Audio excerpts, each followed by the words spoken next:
Hello and welcome to the 2020 series presented by the New York Film Academy. The 2020 series are conversations with creative visionaries about craft, creativity, and collaboration. I am Liz Hinlein, director and filmmaker and creative director at New York Film Academy. We're going to have 20 minutes of craft and shop talk with our amazing guests and 20 minutes of answering questions from you guys, the global audience. So please write in. This is your time to get with this amazing seminal actor. Welcome, Brad Oscar, to the floor. Hello. Hello there. How are you? Thank you so much for joining us on today's event. Of course. Thank you for having me. I'm glad to be here. So I'm really curious. You were at BU, and then on graduation, do I take a left turn and go out to the West Coast, or do I take a right turn and go to New York? And what happened? Because it seems like you never left New York. Yeah, it wasn't, it wasn't that much of a decision for me, certainly for other classmates and contemporaries at the time. But, I was primarily knew I would probably be a theater actor. It's where a lot of my interests lie anyway. Plus, I grew up in DC, so I grew up coming to the city a lot, to New York City, and my folks were big theater goers and lovers, and so I was introduced to Broadway and that whole thing, and and certainly in DC, plenty of theater as well. But anyway, my feeling, always was that I was going to move to New York. I mean, that was when I was in high school, I was determined to end up in New York City. I wanted to go get an education, and I didn't necessarily want to, because I could have gone. I got accepted to NYU, but I thought, what, because this to me was the destination, if you will, Fantasyland. And I thought, let me go to school and get a good education, and in a way that I won't be distracted by a lot of other stuff, as one would be here in New York. But anyway, so no, it wasn't. Mind you, over the years then, when I was here, I always thought, gee, I need to go spend some time in LA. And I did have the opportunity to do that a couple times over the years, to spend, because you can't just go out to LA for a couple of weeks and Hey, see what happens. I'm here. Exactly, because unless you time it perfectly, they need you to be there in the pool, so that, and it happens so much differently in film and TV. Sometimes it's crazy. You're going in on Tuesday and you're shooting on Thursday, maybe. I mean, it's so anyway, I've had the opportunity to spend some time out there, which is good, because then they just, once I'm introduced to the pool, or fortunately to have had some representation last time I was there, to then take advantage of being there when stuff came up. 100%. Yeah. But emotionally, theater versus film, just as a with your craft as an actor. Yeah. What are not? It's not a better or worse, but what do you get out of either? Oh, it's well, they're they are, it's so funny because they're very, very, very different. At the end of the day, they're very, very, very much the same, because ideally you want to tell the truth, you want to tell a story, you want to inhabit a character. It's all the same. If you write, it's where the eye is, needless to say, it's blah blah blah. So there is so much more involved, and of course on camera work is a different, much sort of simpler in its economics, I guess, I feel, primarily as a stage actor, and then perhaps a musical theater actor, which has its own way of telling a story in a heightened, so I've always appreciated the opportunity to do on-camera work. It's been, I've had very limited opportunity, believe me. I think most of us stage actors, we, that you want to, not only for the residuals, I mean, I'm just talking about the quality of the way you get to work and approach something, I mean, even some auditions that I've had recently, because we've been obviously putting ourselves on tape so much, which is, its own thing to have to be your own technical director and all that stuff. But the ones that I've gravitated, the material that I have been given to do, or normally I'd be going into the office, you'd be reading with the, you'd be doing that thing. But now I get to sort of work on it and shoot it, and perhaps choose my favorite. I mean, you know what I mean? Have a little more control, maybe. So, and then sink your teeth, again, the way you sink your teeth into material. When it's different, when again it's all going right there, as opposed to being on a stage and people are looking at, and you're part of a you're always part of a bigger picture on stage. Mm-hmm. You know, in film and TV, oftentimes the picture is you. And that's a wonderful, you know, it's a gift, but it's a different kind of living, you know, if you do, 100%. right? An awareness, because you don't want to have an awareness. Whereas on stage, you have to have an awareness. If you don't have an awareness on stage, please don't be on stage with me. But you know what I mean? Whereas on camera and on film, we want to feel like there isn't, we're in a real, I'm here in my bedroom, we're there. It's not, I'm not on stage. We're not all, we're sharing a different kind of experience, you know. When you are now doing auditions now, you know, really of, you know, at the height of your craft, what do you do differently than you did maybe earlier? Well, I love you say height of my craft. I think, right, don't we always feel like we're at the, you know, the highest and low? I mean, you know, I never feel, believe me, I'm the one thing I have learned, yes, and being at the height of my craft, and that I've been able to have a certain amount of success in a certain part of this industry as an actor.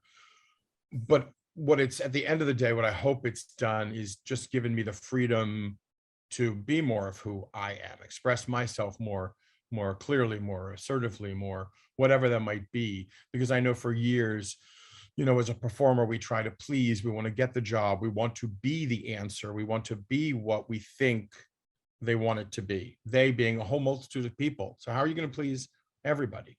So, you know, eventually I learned, and I think this is, you know, sort of very basic, but you can't hear it enough. I still can't hear it enough. You know, be true to your gut, especially in these audition situations, because no one else is there to help you. No one else is there to bounce anything off of, you know, really, unless you're working with, I mean, you can, of course, but, you know, ultimately, you know, in an audition situation, you've got to make choices, you've got to commit. And so I have learned, you know, and continue to learn and continue to challenge myself to, you know, make choices that are me, but also maybe bold or maybe specific in a way that, you know, so yeah, that's what I've learned. And again, especially the last year when we've been unable to, you know, really interact and do these things live, or even in a, you know, audition situation or a reading situation or whatever, we, you know, it's all so remote like this. And it's, yeah, it's hard, it's frustrating. So it's helped me, I guess, to go then back inside myself in that way as a, you know, as an actor, I hope. I'm just curious. So when you're doing an audition, like, do you make the choice of, okay, I'm going to give you 3 different versions of this, 3 different choices, 3 different, or do you stick to one and are just like, this is my take on the material? Yeah, I mean, most of the time, yes, it's your take. And that's what I miss about being in the room, because in the room, you can do your take, and then the casting director or whoever might be there can say, hey, great, could you try this? Could you do it? Could he be more? Could you blah, blah, blah, blah, blah. We don't have that up when you're putting yourself on tape and it's being submitted. That does not exist now, unless there are specifics in the audition breakdown. You know, give us a couple different takes, give us a couple different takes. But 9 times out of 10, no, you're submitting one take of each scene, which there may be several, or at least in my experience. You know, again, you hope for a callback. I get, you hope to continue in the process so that if they see something they like, they will be like, okay, try it again, but make it darker. Try it again, but do this, you know. But yeah, I try to, yes, just commit to some choice or some just true version of me doing it. You know what I mean? When you're doing, you know, your 25th Blacklist audition and you're playing a variation and Law and Order, it's the same thing. They're all fabulous machines that function in a certain way. And as actors like myself who get these auditions, you are always playing a variation of the same guy. So, you know, well, he didn't seem, you know, Law and Order, he didn't seem like a bad guy. He was normal at work. We went out for drinks a couple of times. I can't believe it. Really? He murdered his wife? No, you know, or whatever it is. So the idea is to be your truest, I guess, self, because that's who they're casting at the end of the day, especially in film and TV, because, you know, again, it's right there. They're not going to give you prosthetics. And what would you, because obviously you work with a lot of directors, and even when you're talking to me, you were talking like you're getting these sometimes result oriented directions, let's say. And from what I understand, working with, you know, actors and stuff, is like that's the bane of their existence. So what do you wish knew to work well with an actor? Well, I mean, look, yes, every actor has a different way of working. I like I'm a very collaborative actor in that I only have so many answers. We only have so much time, depending on the situation. I want to, you know, I want your, you know, if we're able to actually work on something. So I am all for, again, getting as much input and feedback and collaboration as possible, and then finding ideally, right, a unified solution in that way. And for directors that are much more result oriented, Mhm. in all honesty, depending on the situation, that's my job. That's why they call it acting.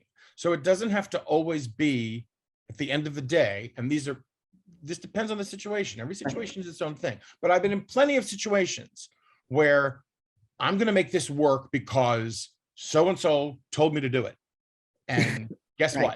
At the end of the day, it's a job, it's a profession, it's a game, it's a thing, it's whatever, you know, and I want to be, you know, I want to be collaborative. I want people to want to work with me. I don't want to be difficult or whatever, you know, I don't want to betray my own ideas and whatever, but, you know, so that's always sort of a, you know, a balance. But I'm, you know, in general though, yeah, I want collaboration because that makes my mind go off. I can only think of Mhm. so many things. You know what Exactly. I mean? You know, Yeah, we it's come at all things from our own life experience. I'm only all of that. And that is a lot, but it's not a lot of other stuff. So I want a director or a writer or another actor, depending with actors, you know, we're not supposed to give each other notes, but I want somebody else in that capacity to open my mind to another idea of who this character might be or how that event might, you know, whatever it is.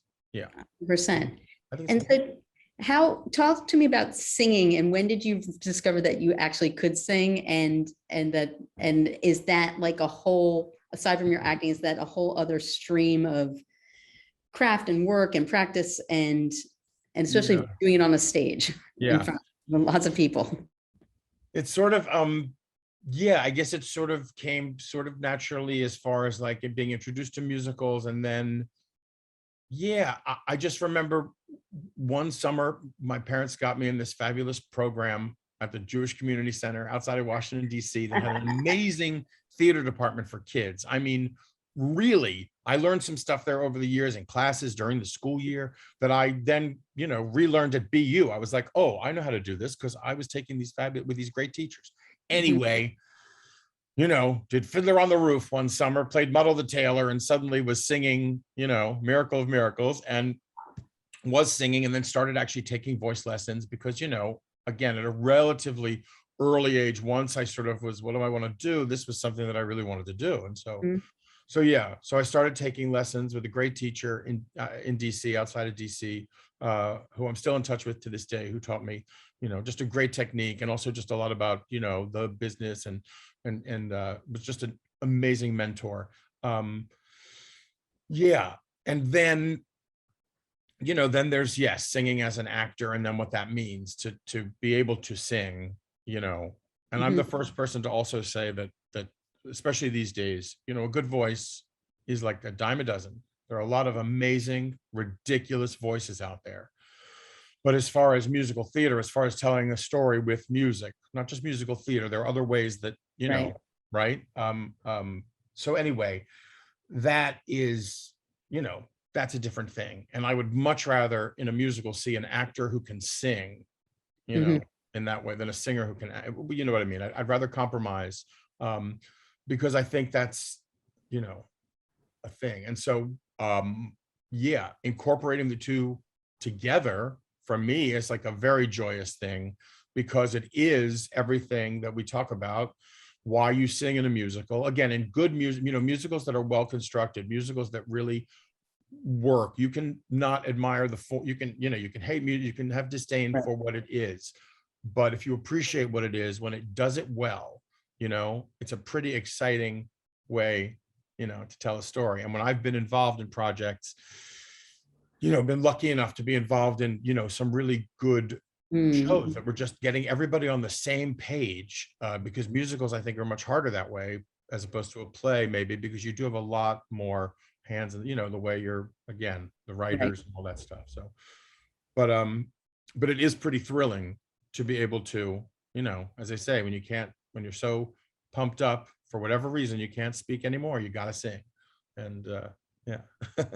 I was always wondering what that feeling must be like to be on stage and singing and being just It's, in yeah, a it's pretty thrilling. I mean, you know, again, it's something I experienced, I guess, as a kid. You know, I remember being in the audience and experiencing that feeling when something just totally blew me away or moved me or whatever it was, you know, when I would see shows. And so yes, to be on the other side of that, to be a part of something like that. Again, like anywhere, this is just, we're talking, you know, again, in community theater, in high school, you know, gymnasiums, it happens everywhere. And so, but yeah, to have dreamt of doing it on Broadway, to make a living, at least until the last year and a half doing it, right. excuse me, has been, yeah, yeah, a total joy. And those moments, believe me, with an orchestra, again, a full you know, all the bells and whistles, man. Oh, there's nothing like it. Oh, it must be ecstasy, It is ecstasy. delicious. It is. So when you're on a longer running show, what do you start? What do you do if you're doing the matinee and then you're doing the evening? And then like, how do you get your body and your gear and you're up into Right. continuously? Right. Another reason why we stage actors want to do film and TV, right? Mhm. But yeah, sure. Doing the same show 8 times a week, if you're lucky enough, you know, to be in a long running show, because most of us, you know, you get your jobs, you go around, you work regionally, 6 weeks, 8 weeks, summer stock, little gigs, you know. The only long running jobs for actors really are going to be national tours Mhm. and Broadway. I guess I'm probably missing something unless you're employed by a company or whatever. But anyway, so yes, it's a responsibility. It's ideally what makes you a professional, because you can go out there and do what some people would think is the same thing 8 times a week, but it's, you know, it's not. A show lives and breathes, you know, Mhm. audiences certainly do and vary and change every night. But you know, you got to find a way, you know, um, honestly, the better the material, the better the show, the better the whatever, the easier it is, no question. You know, I had the joy of doing the producers, you know, Yeah. the Mel Brooks musical.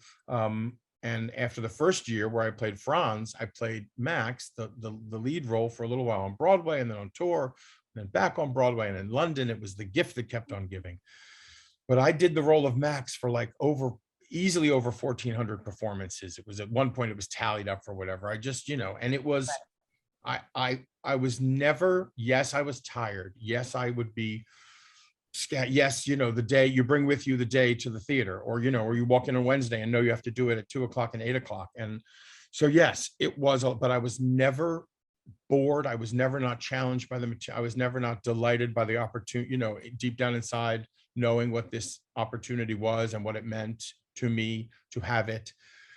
So yeah, it was, but you know, it is a thing, and you have to, especially when I was doing a role like that, you live your life accordingly. There's no question. You know, Mm. like an athlete, when you're in season, you live your life accordingly, because you know, you have to ideally get through the show 8 times a week. That's your job. That's your responsibility. Now, do I think it's inhumane sometimes what we do? Yes. Especially like a lot of the dancers, and say not the stars necessarily, not the people who have the big roles necessarily, the ensemble, the actors who are running and changing costumes and doing all these numbers and just working Mhm. and singing and dancing their, you know, their asses off. We're not really meant to, the human body can only take so much. You know, think about it. Athletes, you know, baseball, but that's a different, but you know, ballet dancers, opera singers, very few other professions demand 8, you know, performances a week, if you will. You know, they're supposed to be live and at the top of their game, you know. Exactly. And this is Exactly. something that, you know, we're talking about as we come back now, Well, having a certain respect for each other when it comes to stuff like that, because we do, as a generalization, I believe, have a very strong work ethic as stage mhm. actors, as it's a responsibility. And yeah, but sometimes people do things they shouldn't do. Well, totally, and especially if you're putting out that level of energy and you're giving it your A game every performance, because that is, Oh, we're paying a lot of money to see your A game. exactly. That Exactly. that is how you how you have, had the stamina to Yeah. keep going, is probably a mental and a physical game. Yes, exactly. And I'm just curious, the other mental game is when you did replacements, like you took on a role that someone had, is that intimidating, and is that like terrifying? And then how do you overcome, so what are Yeah. the mental games that you Right, exactly. work with? Well, yeah, I mean, the producers was a huge one because Nathan Lane had originated the role and done Mhm. the show the first year with the great Matthew Broderick as well. And then he left, somebody else came in, but I ultimately assumed the role very soon after Nathan left. And yeah, it was, but I had understudied him the first year, and he did miss a good amount of performances because the role is exhausting and ridiculous, and no actor should have to do it 8 times a week. And Right. as much as I played Max, believe me, I went down, and I had times when I was out for a week. I just couldn't do the show. My body, mostly vocally, Mhm. I'd be like, nope, my body was saying timeout, and I had Right. to, literally. But anyway, because the show was so successful initially on the strength, of course, of these two fantastic performances, Mhm. much less the rest of the show, which was pretty damn good. Um, it was an enormous responsibility to step into those shoes and the expectations and the comparisons that I knew were going to be made. And it's a total head trip. And I had to, because I had done the role a lot that first year while Nathan was still there, when I assumed, I had a handle on it. It was, I owned it in the best way I could at that point. I Mhm. got to own it more as we went along after that. And I went into rehearsal with a second national tour that I opened in Boston as well Mhm. for like 6 months. So I got to be in the rehearsal room from the Right. beginning, a Wow. new company, and that was really cool.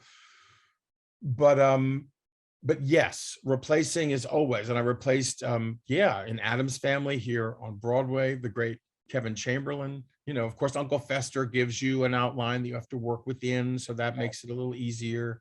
um but again, at the end of the day, almost what I was talking about earlier, it's just like you have to trust yourself. I'm here because ideally other people think I'm worthy of being here, as well as me really, really wanting it terribly and loving it and, having the opportunity. Um, but yeah, and again, remembering, I remember the first couple of times I went on for Max on Broadway. So these were the first times that Nathan Lane was out of the producer. Wow. And that was like, oh, these people had spent, the money at the time. And so it was hard, oy. And so I remember one thing I told myself was, okay, you know what it's like to star in I did it in college. I did it at the Montgomery College Summer Dinner Theater. You know what it's like to be the star, what that means, whatever that is. But because, the show was about to be on my back, literally. And I said, for all, again, the good things that is, the wonderful opportunity, the joy of, and again, having the material now to stand by and support me. And so, so I just trust, I was like, just go out there and star in the show. You know what I mean? Do all that you need to do, because there is a responsibility 100%. beyond, right. And again, in a musical, larger than life, heightened reality, all those things. Yeah. Amazing, amazing. So Brad, we have a bunch of questions here, so we're going to jump in. Vipin asked, is it necessary to get into film school because it's not the way we work in India? So I assume as an actor, is it necessary to go to film school?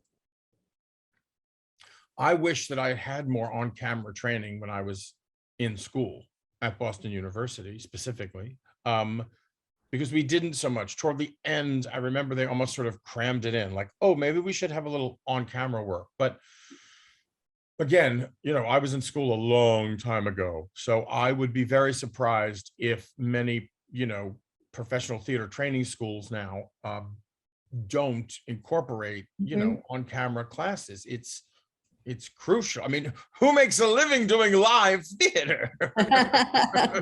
For God's sakes. That's so 80s.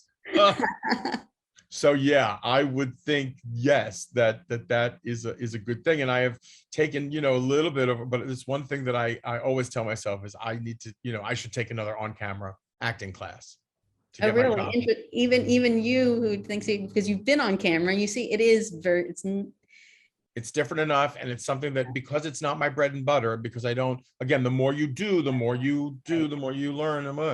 But because it's not, I sometimes think, wouldn't be a bad thing, and hopefully just get better. Whatever that means. And sort of learn the sort of quicker tricks. Yeah. Adam asks, if you were to retire tomorrow, which performances of yours are you the most proud of? Well,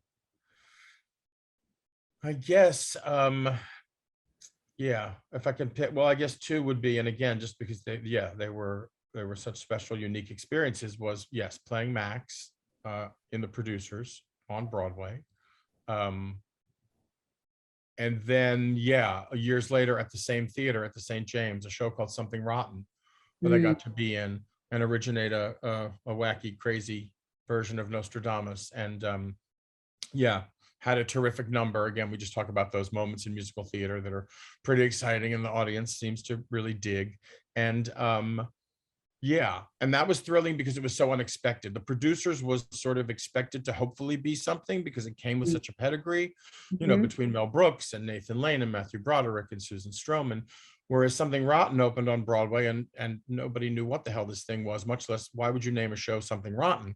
And so yeah, so when that was relatively successful in New York, and the audiences did respond as they did, it was so joyous because it was so sort of unexpected.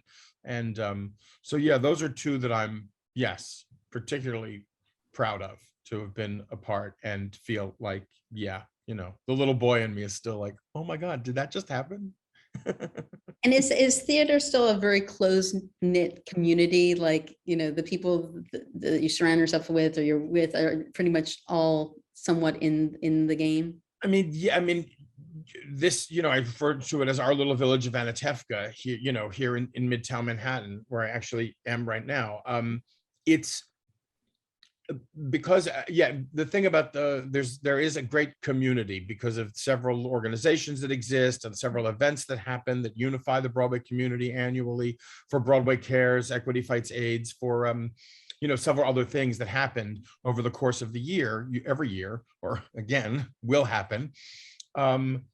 So yes, it's a wonderful, but all embracing. I mean, as we move forward now, and we're talking about changing just the landscape of our world, hopefully, but certainly what we can do as an industry, and what we can do as theater folk, if you will.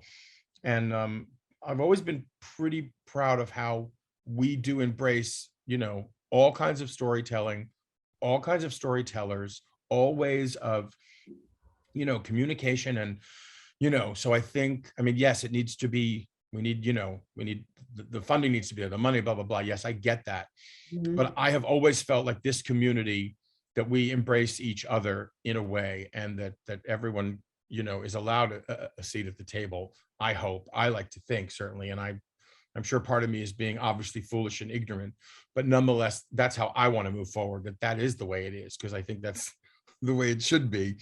And so yeah, I look forward to, again, another reason I'm looking forward just to getting back to work, to getting back to like communicating again and doing the stuff that, we do, we all do in so many parts of life.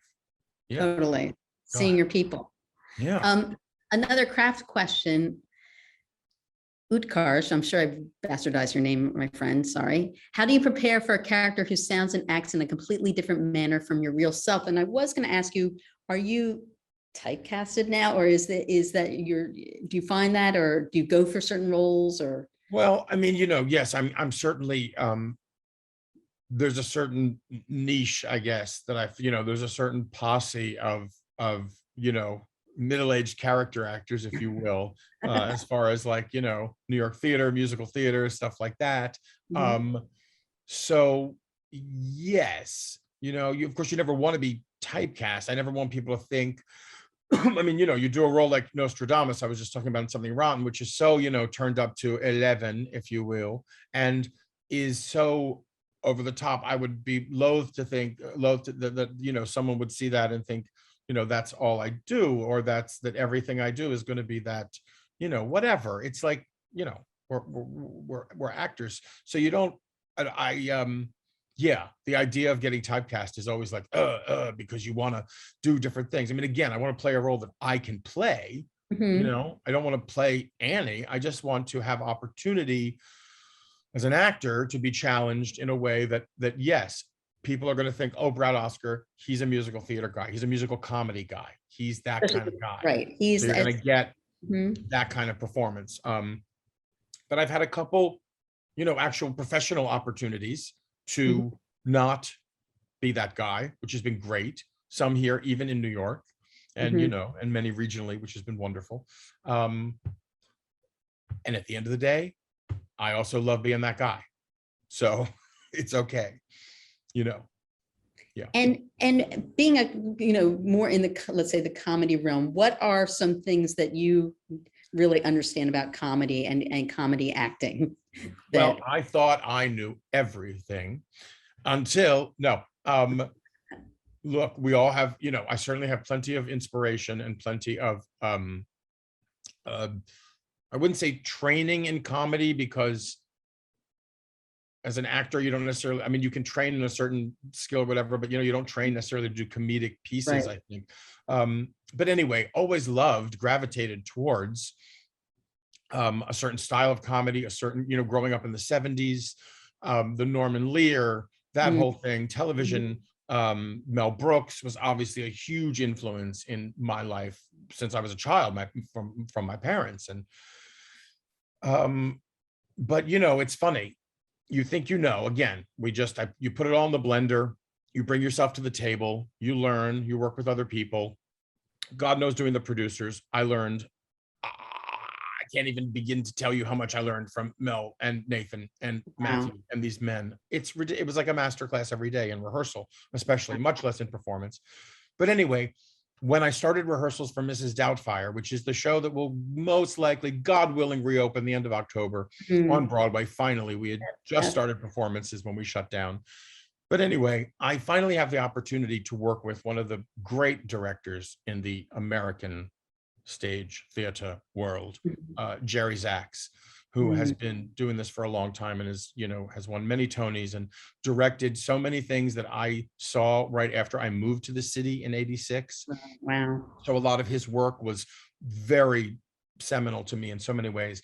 So I finally have the opportunity to work with Jerry now on Doubtfire. Mhm. And I am telling you, it was, and also terrifying in a way, because I suddenly felt like I knew nothing, but it was what I have learned by working with him was just so to have this experience, to be like, wow, I wish I'd worked with Jerry, 30 years ago. I'd be that much, simple stuff, some basics, but just to continue Specific. to learn and to understand and to sharpen, and then to let that now become a part of my process, what I've Mhm. learned from Jerry.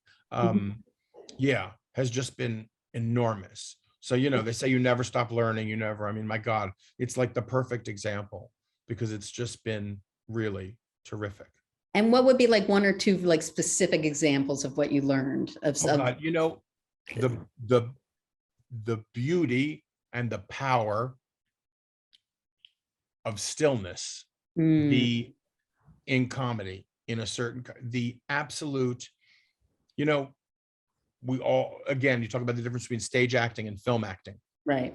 you know on film, I can ideally have stuff happening behind my eyes. I can, more can, but on stage, one's natural instinct, mine anyway, again, not to overact, but to maybe in some way physicalize something, anything, but the smallest minute, believe me, the eye, again, the director's eye on stage, Mhm. the eye will go, to that hand twitch or whatever. So Mhm. anyway, the power of stillness and the difficulty in, trusting it, and not not letting yourself suddenly Pump it want up. to, give it a little color, embellish it, whatever it is. Yeah, Right, right. Being clean about it. totally, exactly. Yeah, Interesting. it's great. So the saying is, or I've always heard is, as comedy is tragedy plus time.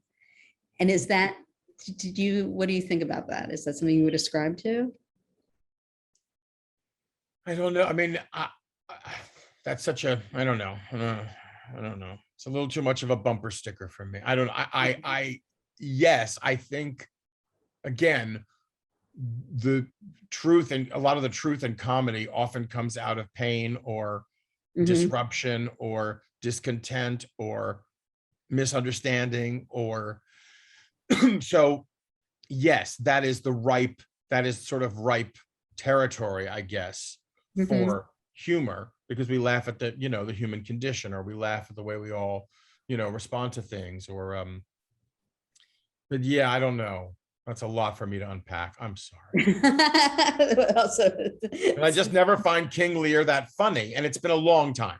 I mean, Lear was written a long time ago, and it's still not funny. Right. And it's very true. Very true. And then the last thing I wanted to go over is, like, for the younger aspiring stars in their eye, theater actors that are listening to this, is there a couple like specific advice that you would have for them? Nuggets of. Yeah, I always, see as much as you can. I mean, I think a lot of my education was, going to the theater, which, can be a luxury. But again, I'm not talking about just going to the Broadway, I'm just talking about going to see, plays, going to see live theater when, God willing, it comes back in all its force. But I think that, going and reading and seeing and just exposing yourself to as much of it as you can as an artist, as you are developing, will help with your point of view, your perspective, what you think is good, what you think is not so good, why something affected you, why something didn't, how subjective the whole thing is to begin with. You walk out of a theater and someone says, that was the best play I've ever seen. And someone says, that was the worst play I've ever seen. Right. Who's right? Who's wrong? Nobody. I mean, so develop your own. No to you, was it the best or worst or whatever that is. But anyway, the more you can see, the more you can, the more you will also, ideally, again, if this is what you want to do and you're hopefully able to train in some way, whatever that might be, then it's going to inform what you do, as a performer, as an artist. But this is, I mean, all artists, right, absorb from the world around them, ideally, to then, regurgitate it out into our art. So yeah, I would say that. I would say, certainly if you can train and start to, take some classes and find, yes, other people who love what you love, that you can connect to and do stuff with, again, whatever level that means, yeah, but that it's everywhere. And in the sense that even if it's not something that you end up doing professionally or committing to in any way beyond, I just love being on stage, I just loved doing that high school play. Right. Well, then, what? Hopefully there's a community theater, right? I mean, it's always, hopefully there's a place, I have friends that I grew up doing shows with at the JCC, who are still doing community theater in, outside of DC, and getting to play great roles and do, and have the same experience that I'm having at the end of the day, because they're on stage doing a show, telling a story, doing the thing. And yeah, that's what I sort of love also about, about that it's ideally it can always be there for you in some capacity. Yeah, and it's a universal language once you're getting into it. And right. Yeah. I mean, it's so great, Brad. Thank you so much. We are at the end of our time. Is there a place that people can, I don't know, Instagram you, or like, how do you, or any of that? No, I'm not. It's funny. I'm not terribly social media yet, okay. But yeah, but I'll be at the Sondheim Theater as of October 21st in Mrs. Doubtfire. So yeah, we're all going to be safe. Everybody's going to be vaccinated. New York City just said for Broadway shows. So I think that's good. Mhm. So yeah, I'll be at the Sondheim. Okay, so we will find you there. We will hunt you down. And this has been fabulous. Thank Thank you, you Liz. so much for dropping all your logic and sharing that with us. Really wonderful. Thank you. Thank you so much. Thank you. And thank you, New York Film Academy. Everyone you. stay safe and be well. Bye.